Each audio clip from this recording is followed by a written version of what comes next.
Hello, everyone. A mother's fight, exposing a lifetime of cruelty in a single night.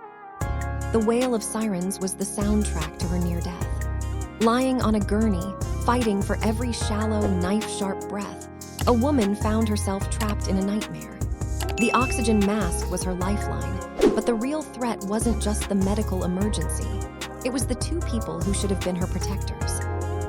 As paramedics worked frantically to stabilize her, her parents appeared in the ambulance. Dressed impeccably, their concern was a chilling performance.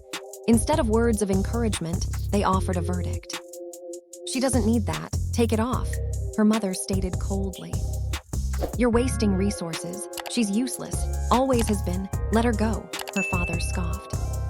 The paramedics, horrified, threatened to have them removed, but the cruelty continued.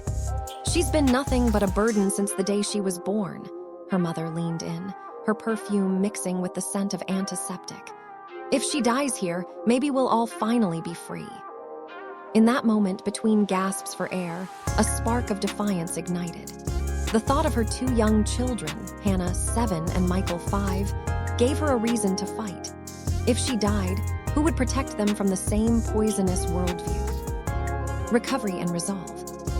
She awoke in a sterile hospital room, the words "useless" and "burden" echoing in her mind. A nurse confirmed her parents had caused such a scene that security removed them from the ER. They hadn't even waited to see if she survived. The final straw came during her children's visit. Her daughter, Hannah, clutched her hand and asked, "Mommy, Grandma said you were too weak to live. That's not true, right?" Her son, Michael, added with a frown, "Grandpa told me you'd give up like trash, but you didn't." The rage that replaced her pain was clarifying. Her parents weren't just content with tormenting her, they were now poisoning her children. Rest was no longer an option. It was time for a plan. Gathering the arsenal. She discovered that her parents' public outburst had already begun the work for her. Rumors spread quickly through their small town. Strangers in grocery stores would whisper, "You're the woman they tried to kill in the ambulance, aren't you?" But gossip wasn't enough. She needed irrefutable proof. She began meticulously building a case. She obtained official medical records and ambulance reports. The paramedic, David, provided a signed, sworn statement detailing her parents' demands to remove her oxygen and let her die.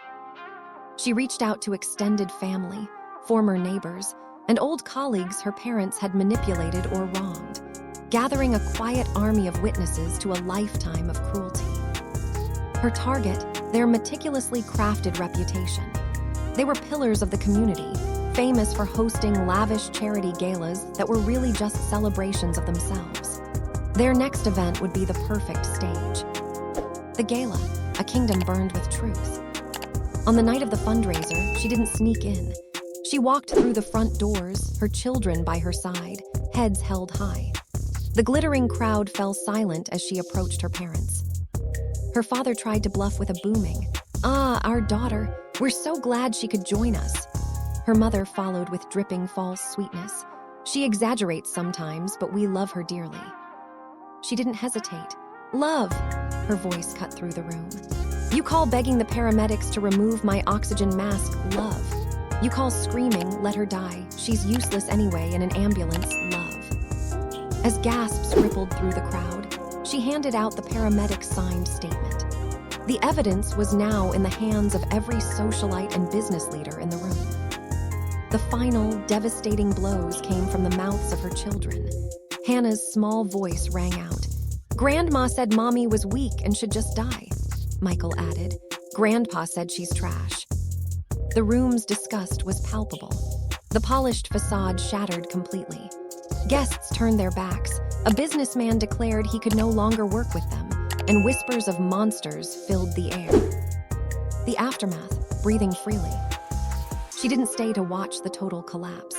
She took her children's hands and walked out into the clean night air. They had tried to suffocate her in an ambulance. In return, she made them suffocate in the one thing they could never control, the truth. Her revenge was not violence, but exposure. She had taken the very reputation they valued above their own daughter and dragged it into the light for all to see. And for the first time, she was the one breathing freely. Thanks for watching Past Quest. If you enjoyed the journey into history, don't forget to like, share, and subscribe for more amazing stories from the past. See you in the next quest.